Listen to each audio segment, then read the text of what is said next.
Assalamualaikum warahmatullahi wabarakatuh. Alhamdulillah teman-teman, pembelajaran kita sudah sampai di subtema terakhir. Sekarang kita belajar tema 8 subtema 4 tentang bencana alam. Di saat musim penghujan seperti ini, banyak sekali bencana alam. Saat ini teman-teman sedang berada di daerah yang dilanda banjir. Sesuai dengan subtema 4 tentang bencana alam, kita akan belajar langsung di daerah ini ya teman-teman. Dan nanti kita akan bertanya-tanya dengan salah satu warga korban banjir ya teman-teman. Tetap semangat, let's go! Assalamualaikum Kak. Maaf, kami dari komunitas belajar hijah. Boleh tidak Kak, kita berbincang-bincang sebentar? Waalaikumsalam. Monggo Kak, boleh. Maaf, ini dengan Kak siapa? Biar kita enak ngomongnya ya Kak. Saya dengan Kak Nisfi, Kak. Maaf, di sini kakak itu korban banjir atau relawan ya Kak? Saya asli warga Mulia Agung sini, Kak. Tapi saya juga ikut bantu-bantu warga yang lain yang sedang membutuhkan. Oh iya, banjir ini terjadi sejak kapan ya Kak? Banjir melanda desa kami itu tanggal 8 April, Kak. Ya, sekitar 1 minggu lah kita berada di pengungsian ini. Terima kasih banyak ya Kak untuk waktunya. Maaf kami sudah mengganggu waktu Kakak. Iya, Kak, enggak apa-apa. Kita malah seneng loh bisa dikunjungi kakak-kakak yang hebat. Oh iya Kak, ini ada sedikit bahan pokok dan pakaian dari kami. Semoga bermanfaat. Selalu jaga kesehatan ya Kak. Terima kasih banyak ya Kak atas bantuannya. Mohon maaf kami tidak bisa mengganti dengan apa-apa. Semoga Allah membalas kebaikan kakak-kakak dengan sesuatu yang lebih berkah dan lebih banyak lagi. Hai teman-teman, kembali lagi belajar bersama Kak Najah. Hari ini kita akan belajar PPKN KD 3.4.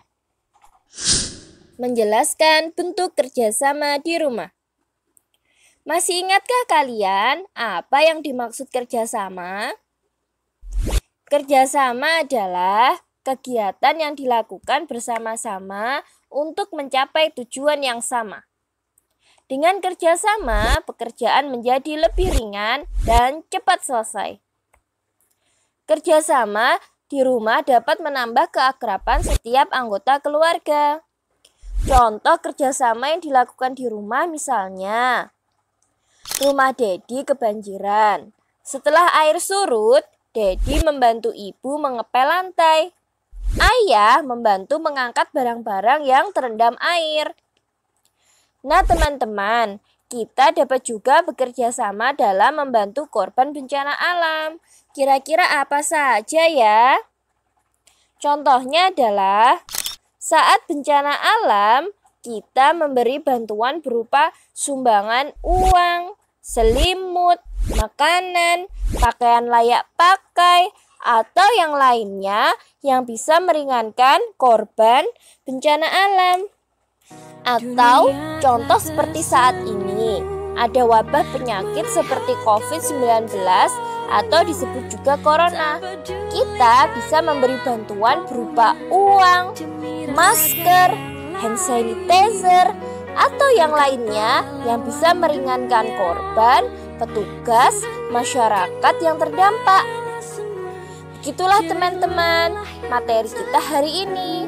Semoga bermanfaat ya teman-teman. Halo teman-teman.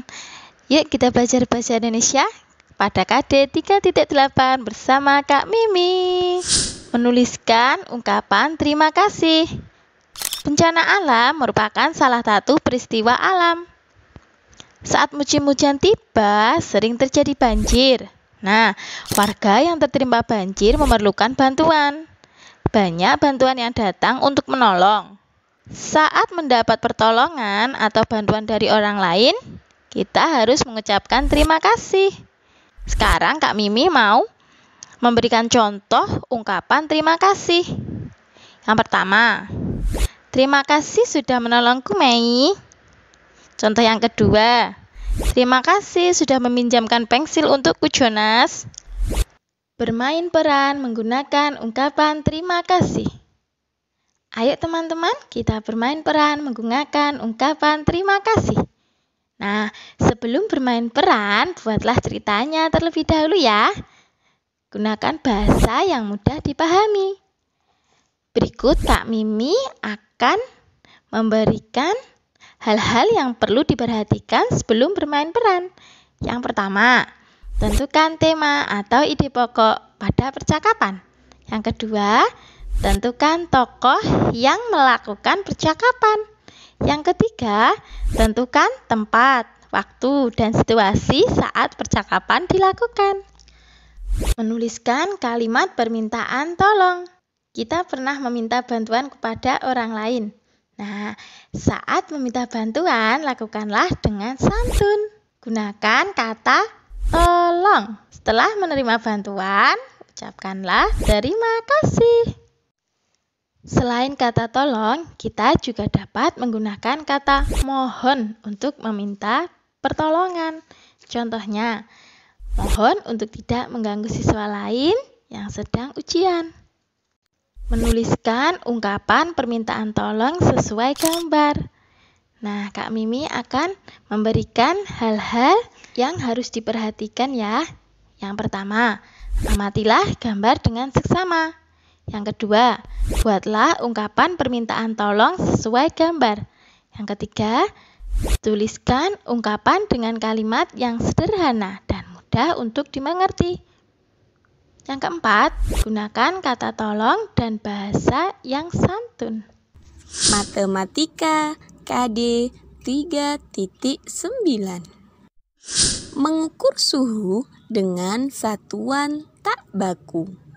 Suhu merupakan ukuran panas atau dingin suatu benda. Jika suhu suatu benda semakin tinggi, benda tersebut akan semakin panas. Sebaliknya, jika suhu suatu benda semakin rendah, benda tersebut akan semakin dingin. Kita bisa merasakan suhu dengan cara menyentuhnya. Ada benda yang memiliki suhu dingin, contoh es. Ada yang memiliki suhu normal, contoh buku. Ada yang memiliki suhu panas, contoh setrika. Tapi ingat ya teman-teman, kita tidak boleh menyentuh benda yang memiliki suhu panas. Kita cukup melihat atau mendekati benda tersebut. Percobaan suhu air. Di sini Kak Hida memiliki 3 wadah. Wadah A berisi air hangat. Wadah B berisi air es. Dan wadah C berisi air minum. Untuk mengetahui suhu air tersebut, yuk kita praktekkan bersama dengan cara menyelupkan tangan kita ke salah satu wadah secara bergantian. Sudah teman-teman? Nah, coba sekarang kita urutkan dari suhu air yang terpanas ya teman-teman. Oke, hasilnya adalah air hangat, air minum, dan terakhir air es. SPDB KD 3.4 menjelaskan tentang karya kerajinan dari tanah liat. Kali ini kita akan belajar tentang tanah liat. Ayo, siapa yang tahu tanah liat? Tanah liat merupakan salah satu bahan lunak dan mudah dibentuk. Cara membuatnya dengan cara menekan dan membentuknya menggunakan tangan. Tanah liat dapat dikreasikan menjadi berbagai macam bentuk yang kita inginkan. Contoh karya seni dari tanah liat adalah vas bunga, patung, topeng, guci, dan lain sebagainya. Demikian teman-teman penjelasan dari Kak Atun. Semoga bermanfaat. Halo teman-teman, ketemu lagi dengan Kak Aya di hari yang istimewa ini. Di kesempatan kali ini, Kak Aya akan mengajak kalian belajar materi PJOK KD 3.7 yang akan membahas tentang aktivitas di air. Oh iya teman-teman, akhir-akhir ini di daerah kita kan sering turun hujan. Bahkan ada beberapa daerah yang terkena banjir. Apabila terjadi banjir, air akan menggenangi jalanan. Kaki akan sulit melangkah karena terasa berat. Dapatkah kalian berjalan di dalam air? Ayo teman-teman, kita latihan berjalan di dalam air. Udin dan teman-teman berada di kolam renang. Mereka sedang melakukan aktivitas di air. Mereka berdiri dua-dua berjajar ke samping. Mereka berdiri sambil berpegangan tangan. Teman yang berdiri di sisi kolam renang memegang pinggir kolam renang.